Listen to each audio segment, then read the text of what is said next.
Novo formato do jogo das estrelas da NBA não funciona.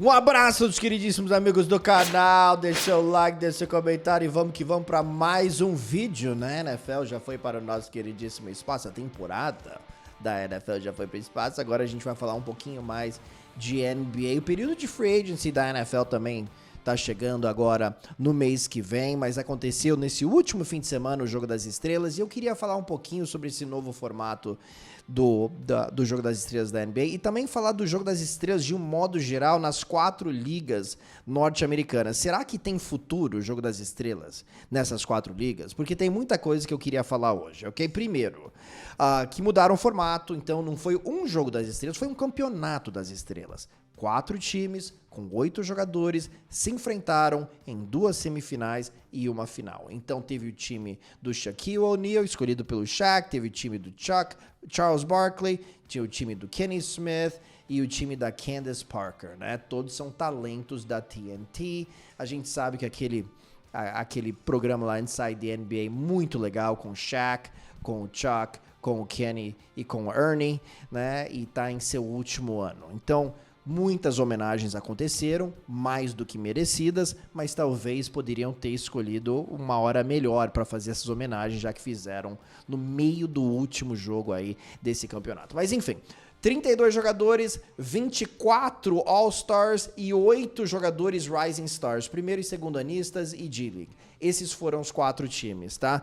Então, eu tava muito intrigado para ver os Rising Stars, esses jogadores que eu achava que ia entrar para dar o sangue, dar a vida, para tentar vencer os OGs, né, do Shaq, que tinha o Steph Curry, era pro LeBron jogar, acabou não jogando por causa de uma lesão, mas tinha o KD, tinha o Jason Tatum, Jaylen Brown, Kyrie Irving, vários ótimos jogadores, né, e aí do outro lado tinha Dalton Connect, Stephon Castle, né, Zach Edey, enfim, jogadores que não são estrelas na liga. Então eu falei assim, cara, se os OGs perderem, vai ser algo realmente humilhante. Então talvez a gente tenha um jogo assim com muita intensidade. E eu não vi essa intensidade do Rising Stars. E, assim, o jogo foi competitivo, foi 42-35, mas eu não senti... Foi mais competitivo do que o Jogo das Estrelas do ano passado. 211 a 186 foi o placar final, uma coisa vergonhosa. Mas não foi 100%. Então, pra mim, Rising Stars tá fora. Isso daí não funciona. E o Draymond Green até falou, esses jogadores não merecem jogar numa quadra de All-Star Game num domingo de All-Star. Não merecem, eles não são estrelas. E ele tá absolutamente correto. Então, quer continuar com o formato? Vamos escolher 32 All-Stars, tá? 8 em cada time, pra ver como que o negócio evolui. Mas mesmo assim, eu falei, né? A final, eu tava intrigado pra ver a final, se ia ter uma intensidade. E não teve, e ainda pararam o jogo no meio, tava 11-1 pro time do Shaq, pararam pra homenagear os caras aí da Inside the NBA, para uns 20 minutos. Esses 3 jogos tiveram perto de 40 minutos de bola em quadra e 2 horas e meia de shows e coisas em volta, né, de entretenimento. Eu acho que a NBA, infelizmente, mandou um recado que a gente precisa desse entretenimento para ter audiência, porque o jogo em si não basta, e essa não é a ideia do negócio. Isso daí é um enorme problema. Formato, eu falei assim, eu tava interessado para ver, a primeira até 40, o jogo não é cronometrado, só tem o shot clock, né, o cronômetro pra você arremessar a bola. Então tinha muita coisa que eu falei assim, cara, eu acho que esse ano vai ser diferente, porque o ano passado foi uma vergonha, cara. Foi uma vergonha. E não teve esse aspecto competitivo. Hoje eu tava vendo o Jogo das Estrelas de 1990. Tinha o Patrick Ewing e o Hakeem Olajuwon dando duro, viu? Faltas. E no início do primeiro quarto, e o Charles Barkley, e o Michael Jordan, e o Larry Bird, e o Magic Johnson. O fato é que, naquele momento na NBA, a NBA estava num momento totalmente distinto, que a gente fica olhando para trás, e a gente quer ver a mesma coisa acontecendo agora, e os jogos não eram perfeitos também, não era 100% de intensidade também, tá? Mas era muito mais do que é hoje. E era um jogo de verdade de basquete. Talvez não 100%, mas muitas vezes perto disso. Você pega o primeiro quarto do jogo de 1990, você vê que os jogadores estão jogando basquete, cara. Eles estão defendendo, estão jogando, tem falta. É um jogo normal. Mas naquele momento, a NBA, pra mim, tava em outro momento. Hoje em dia, todo mundo tem, basicamente, um contrato com tênis, né? O Harden tem o tênis dele, o Steph Curry tem o Jason Tatum, tem o LeBron, tem o Kyrie Irving. Antigamente não tinha isso, né? Jogadores estão ganhando 50, 60 milhões de dólares por temporada. Antigamente não chegava nem perto disso. Muita gente, ganhando menos do que $1 milhão por temporada. E outra coisa, hoje... Os jogadores têm muita exposição. Eles estão no Twitter, eles estão no Instagram, e TikTok, e documentário, e Netflix, e Prime Video, e você clica no botãozinho lá, você compra todos os jogos da temporada, você vê todos os jogos com todos os highlights. Tem uma exposição gigantesca dos atletas de hoje em dia. Antigamente, você via 10 jogos do seu time favorito se seu time fosse bom. Se você torcesse pros Kings, você ia ver 2 jogos no ano. Ou pros Clippers, você ia ver 1 jogo, 2, talvez, né, na TV a cabo. Então, eu torcia pro Boston Celtics e via uns 15 durante a temporada regular. E aí, nos playoffs, todos os jogos eram mostrados na televisão. Passava na televisão, lógico. Mas o All-Star Game era uma oportunidade para muitos desses jogadores que eram estrelas de alguns times ruins até, de jogarem. Eu acho que eles abraçavam isso. E era uma oportunidade também pro fã, que não via seu jogador favorito todo dia, de vê-lo um pouquinho em ação. Então você colocava lá, você queria ver. E outra coisa, o momento da NBA que eu tinha mencionado. Anos 80, a liga mudou da água pro vinho, com a chegada do Larry Bird e do Magic Johnson. A rivalidade Lakers e Celtics era muito, muito forte. E as rivalidades eram muito apreciadas. Coisas de fantasy, não existia fantasy. Você não torcia para um jogador anotar, tem que anotar pelo menos 20 pontos, né? E outro tem que anotar pelo menos 30. E, pegou 10 rebotes, meu time de fantasy. Não existia isso. E também o mundo das apostas era totalmente diferente. É uma coisa que não... Tinha, mas era muito difícil de fazer uma aposta. Não era uma coisa como é hoje, nem se compara. Porque hoje em dia você também torce para esse jogador para anotar 20 pontos, porque se tá apostando que ele vai anotar pelo menos 20. Então a relação, muitas vezes, do fã com o jogo é diferente. Eu fui no jogo do Miami Dolphins, eu tava torcendo pro meu time, e o cara me perguntou se eu tinha apostado no jogo. Ele entendeu? Não. Eu tô torcendo, eu gosto do time. Ah, ok. Antigamente, todo mundo que via gostava e vibrava e tinha aquela coisa que era diferente com o seu time. Não tinha todos esses outros aspectos para distrair você do que realmente era importante, que era ver o seu time ganhar, né? Então tinha uma pegada diferente. Mas eu tava falando do momento da NBA. A gente tinha Michael Jordan, por exemplo, em 90, tentando vencer o seu primeiro título. Já tinha a rivalidade Magic e Bird, que era muito intensa. Mas o Michael Jordan, ultra competitivo, também querendo ganhar do Magic Johnson, que estava na Conferência Oeste. Charles Barkley estava tentando o seu lugar ao sol, né? O Hakeem Olajuwon a mesma coisa. O Patrick Ewing a mesma coisa. John Stockton e o Karl Malone também. Então tinha muita coisa de rivalidade, de gente querendo se superar. E eu acho que isso aí criava um aspecto ultra competitivo na NBA. E eu acho que também criava um aspecto ultra competitivo quando esses jogadores se reuniam para jogar. Não era o aspecto que hoje que é de mais camaradagem, que os jogadores não tem aquele trash talk muito, né? Não tem aquele, eu quero ganhar de você, aquele ódio, porque te criava um pouquinho disso. E era parte daquela cultura dos anos 80 e anos 90, e eu lembro disso. Porque eu assim, obviamente não fui profissional, mas eu joguei tudo quanto é esporte pelo high school, até me formar no high school lá em 1997. E eu tive, obviamente, treinadores. E o high school era tratado como se fosse college, cara. Era uma coisa intensa, né? E o jeito que os técnicos muitas vezes tratavam jogadores é diferente do jeito que hoje eles são tratados.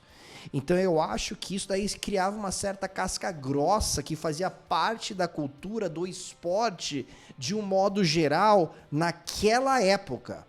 Tá? E eu não tô falando que não é competitivo hoje, a gente tem alguns dos melhores jogadores da história da NBA, da NFL e tudo mais competindo. Mas eu acho que tem um aspecto assim de camaradagem que quando você pega um jogo que é uma exibição e ainda tem esse aspecto assim de, putz, eu tenho muitos amigos, né? Eu sim, meu grande amigo joga no rival. Né, o Magic Johnson e o Larry Bird depois se tornaram amigos, mas por muitos anos nem se falavam, não se olhavam, se odiavam. E quando, de novo, você tem uma exibição, um jogo que não vale nada, você tem todos esses jogadores juntos, o natural pra eles não é, eu quero ganhar de você, putz, aqui dá um abraço, né? E eu acho que a gente vê um pouquinho disso em quadra. E sim, tem esse aspecto de a temporada é longa, você tem um período de descanso, e aí você, putz, você vai se matar nesse jogo que não vale nada e arriscar uma lesão. Mas eu acho que já tinha um pouquinho disso também, de não se matar pra arriscar uma lesão. Antigamente, mesmo assim, mesmo tirando um pouquinho o pé, o jogo tinha um aspecto mais competitivo. Agora, a gente teve vários jogos também no passado, 140, 110, né? 150, 149, né? Então, não é que tava 87 a 88, não era isso. Mas vai lá pegar, vai lá ver que você vai notar uma diferença. Hoje em dia, o cara vai pra cesta e abre um corredor pra ele poder enterrar, ou jogar a bola contra a tabela pra ele enterrar. Antigamente não era assim, você podia até dar um pouquinho mais de espaço pro cara, às vezes, arremessar a bola, mas não era assim, eu vou pra cesta e vou enterrar na sua cara. Não era bem assim como é hoje. Então eu acho que cabe muito aos jogadores mudarem a sua mentalidade para o negócio poder mudar. Eu acho que a gente pode mexer com o formato, pode criar esse campeonato aí com 4 times, né? Mas tem que ser o basquete, cara. É o basquete que vai trazer o jogo das estrelas de volta. Não são esses shows, não são essas interrupções no meio do último jogo para fazer homenagens, para fazer show também, para fazer piada com o Kevin Hart, que vai interessar a galera. Talvez algumas pessoas se interessem por isso, mas aí não vai ser um cara do basquete mesmo que vai se interessar. Né? Você vai querer audiência por causa de outras coisas. E a meta aqui é ter audiência por causa do basquete. O que poderia ser feito? Antes de eu falar disso, eu queria falar dos outros Jogos das Estrelas também, porque a NHL fez a mesma coisa, que foi em 2015, que mudaram o formato com 4 times também, né? E aí tem a final lá, e sem intensidade também. Muitos gols, sem defesa, não tinha qualquer comparação com o jogo normal de hockey. Na NBA, eliminaram o jogo, né? Virou um flag football, que não é jogo de NFL, né? Não é um futebol americano com equipamento. Mudou o jogo, é flag, né? Então acabou, basicamente. Eu sei que ainda tem, né, o Skills Challenge, tem várias, mas eu não tenho qualquer interesse em ver aquilo, desculpa. E muita gente não tem. E o único que realmente continua bem o jogo das estrelas, eu acho que é o beisebol. O que você faz? Arremessa, você pode arremessar 150 km por hora, você vai arremessar 100 km por hora? Não, você vai arremessar. E o outro cara vai tentar rebater a bola. Se a bola estiver no ar, o defensor vai lá tentar agarrar a bola. Ele vai correr atrás da bola. Ele pode não correr talvez 100%, mas a uns 95% ele vai correr. Então o jogo, ele é muito real. Né, o jogo das estrelas no beisebol. E geralmente é um jogo de poucas corridas, porque tem os melhores arremessadores, muitos, arremessando só uma entrada, né? Um arremessa uma entrada, entra o outro, então é um jogo interessante. Mas em todas as outras ligas, a gente não vê entrega dos jogadores. Tá tendo o campeonato Four Nations, né, da NHL. Então esse ano não vai ter o Jogo das Estrelas. Fizeram um campeonato Four Nations com 4 nações, né? Suécia, Finlândia, Canadá, Estados Unidos. É um mini torneio aqui, já pensando nas Olimpíadas de Inverno de 2026 que acontece lá na Itália. Tá? Então eu acho que, aí a gente vem falar de DNA de cada liga também. O jogador da NHL, quando o assunto é nação, quando ele separa as nações, Suécia, Finlândia, Canadá, né, e os jogadores se enfrentam, parece que muda totalmente. A gente vê isso daí também em competições internacionais. Tem uma intensidade diferente, porque a NHL é a liga mais internacional que tem. Tem gente do mundo inteiro, e é dominada pelos canadenses também. Canadá, Estados Unidos, e Finlândia, e Suécia, e Rússia, e República Tcheca, né? Então, São muitas nações na NHL. E quando esses times, né, as nações se enfrentam mesmo nesses campeonatos, parece que traz o aspecto mais competitivo do jogador de hóquei. Então, esse campeonato tá muito interessante. Estados Unidos e Canadá, nos primeiros 10 segundos, já tivemos 3 brigas. Né? Então, tá sendo muito legal esse campeonato. Mas tudo indica que vai voltar o All-Star Game no ano que vem. Né? Então, aí eu não sei como que vai ser o negócio. Mas, ó, falando da NBA, o que eu gostaria de ver a mais? Eu acho, sinceramente, que a gente pode mexer no formato do All-Star Game quanto a gente quiser, que eu acho que não vai fazer qualquer diferença se os jogadores não se dedicarem mais. Aí que então vamos oferecer 20 milhões de dólares, estou exagerando, para cada vencedor. Aí ele vai jogar duro. Sim, aí sim. Mas esse não é o espírito do negócio. E é muita grana também. Okay? Mas eu lembro que nos anos 80, reta final dos anos 80, se não me engano, teve uma competição 1 contra 1, que era uma coisa que sempre foi muito interessante, one-on-one. Eu lembro, cara, eu queria muito ver o Michael Jordan contra o Larry Bird, o Michael Jordan contra o Magic Johnson, one-on-one. Teria sido tão legal. Mas a gente teve, se não me engano, um Dr. J contra o Kareem num pay-per-view. Foi um pay-per-view. Então a galera tinha um interesse já nisso bem antigamente.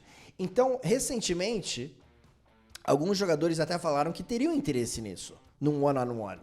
O James Harden, o Giannis Antetokounmpo, né? Alguns jogadores falaram que participariam desse campeonato. Então, que tal um one-on-one? Que tal a vencedora, a melhor arremessadora da WNBA enfrentando o melhor arremessador da NBA, como foi o caso no ano passado, né, quando a Sabrina Ionescu enfrentou o Steph Curry, né, e foi a coisa mais legal do All-Star Game. Foi a coisa mais espetacular do All-Star Weekend, do fim de semana do All-Star Game, né? E o Steph acabou vencendo, mas foi muito competitivo e muito interessante. Eu acho que a gente tem que tentar trazer essas competições a mais. Né? Eu acho que é o único jeito. E os jogadores precisam cooperar, né? Você viu o que aconteceu no Skills Challenge? Né? Que tem vários exercícios num circuito, e o mais importante é você terminar com o menos tempo possível. E aí, em um dos exercícios, o Chris Paul e o Victor Wembanyama decidiram simplesmente jogar a bola no chão. Era para arremessar a bola. Mas por causa do tempo, para ganhar tempo, eles jogaram rapidamente a bola para poder terminar o circuito mais rapidamente. E eles foram eliminados, desqualificados. Não é esse o espírito. Os jogadores precisam contribuir e perceber que isso daqui é para os fãs. Né? Pô, você faz isso daí, você nem arremessa a bola. Chris Paul, você é um veterano de tantas temporadas, representa tanto para a NBA, de participar de um negócio desse, eu achei muito feio. Então, os atletas precisam cooperar. Essa é a coisa número 1. E outra coisa também, cara, e aí também vem da cooperação dos atletas. O Slam Dunk, a gente já viu tantas grandes rivalidades, né? Eu lembro da Dominique Wilkins contra o Michael Jordan, né, no campeonato de enterradas. Que coisa fantástica lá nos anos 80, cara. Né, Zach LaVine, mais recentemente, Aaron Gordon, né, assim, grandes campeonatos, grandes enterradas, e o Vince Carter, né, e a gente via, o campeonato de enterradas era muito legal. Hoje a gente tem um tricampeão que nem joga na NBA, ele joga na G-League. O McClung, que outro dia tava, acho que ele tava num parque, não sei, tinha um menino com a camisa do McClung. O McClung falou assim, nice shirt, bela camisa. O menino olhou pro McClung e falou assim, thank you. Nem sabia quem era o McClung, tava com a camisa dele, nem sabia quem era o McClung. Ok. Depois um amigo foi lá, falou, volta aqui, vem dar oi. Aí foi lá, tirou uma foto com o McClung autografou a jersey dele, mas acho que o menino não sabia nada do que estava acontecendo não, viu, jovem? Então ele não é uma face da NBA, é um grande dunker. Foi um espetáculo que ele fez, 4 dunks, 4 enterradas com pontuação máxima aí de 50. Espetacular, um dos grandes dunkers da história, mas ele não tem nada a ver com o fã da NBA. Eu acho que a galera que não conhece tão bem assim, talvez se interesse. Eu achei legal, mas eu acho que é uma coisa assim de TikToker, né? Eu sei que ele é da G-League. TikToker ganhou. Cara, que tal os jogadores que são os melhores da liga participando também? Zach LaVine voltando a participar. Que tal o Ja Morant, que até falou assim, talvez eu participe do próximo campeonato. Esses jogadores são tão importantes para a NBA. A gente quer ver esses atletas participando. McClung, excepcional. Como eu disse, um dos melhores dunkers de todos os tempos. Mas, cara, ele nem joga na NBA. Então, vamos ver se a gente faz algumas mudanças, porque tem boas coisas que podem acontecer. Eu acho que o All-Star Weekend da NBA tem tudo para ser o mais interessante de todas as ligas, tá? Até pela popularidade da liga. Então, é importante a gente sempre pensar em formatos diferentes e novas coisas aí para dar um agito aí pro Jogo das Estrelas. Não é verdade? Bom, a segunda metade da temporada da NBA vai começar em breve. Em breve. E eu tava olhando aqui nos favoritos, né? O Boston Celtics e o Oklahoma City Thunder são os favoritos ao título. Eu tô muito intrigado para ver. O OKC tá pagando 1,83 para chegar às finais da NBA nessa temporada, né? Você acha isso lá na Stake. Boston Celtics tá pagando 1,72 para chegar às finais da NBA. É muito difícil chegar em 2 anos consecutivos. Então, olha no Cleveland, que tá pagando 4-1 para vencer a leste. Cleveland tem a melhor campanha, provavelmente vai ter o mando de quadra também nos playoffs. E o Denver Nuggets também tá jogando muito bem. Nesse momento, Denver pagando 6-1, hein? Para ir para as finais da NBA, os Nuggets estão realmente brilhando. Os Lakers 9-1, com a ascensão agora, com a chegada, do Luka Doncic, vamos ver o que acontece. Mas eu tô bem de olho em Denver e em Cleveland. E é óbvio, o OKC tá jogando bem demais. E o Boston Celtics é o atual campeão. E eu acho que também chega na pós-temporada, talvez com essa experiência a mais, sem tanta pressão. Talvez o time jogue melhor ainda. Eu consigo entender o favoritismo, mas tem outros times também aí na batalha. Vai ser uma segunda metade de temporada muito, muito interessante para você que quer fazer uma apostinha, ok? Aí na segunda metade da temporada, em todos os jogos da NBA, também nos vencedores, no MVP. Você acha todos esses odds lá na Stake. Eu vou deixar o link aqui para os interessados, tá? Aqui na descrição. Beleza? NBA chegando com tudo. É minha época favorita, obviamente, do ano da NBA, logo depois do Super Bowl, logo depois do All-Star Game, o negócio realmente começa a bombar e eu acho que vai ser lindo de ver. Vamos ver quem ganha o título nessa temporada e se vai ser esse time de novo aqui que venceu no ano passado, né? O time mais vencedor da história da NBA é o Boston Celtics. É isso aí, meus jovens. Deixe seu like, deixe seu comentário e falamos em breve aqui no Jovem Canal. Tchau! Muito engraçadinho esse novo vídeo, eu te falo. Muito safadinho esse vídeo.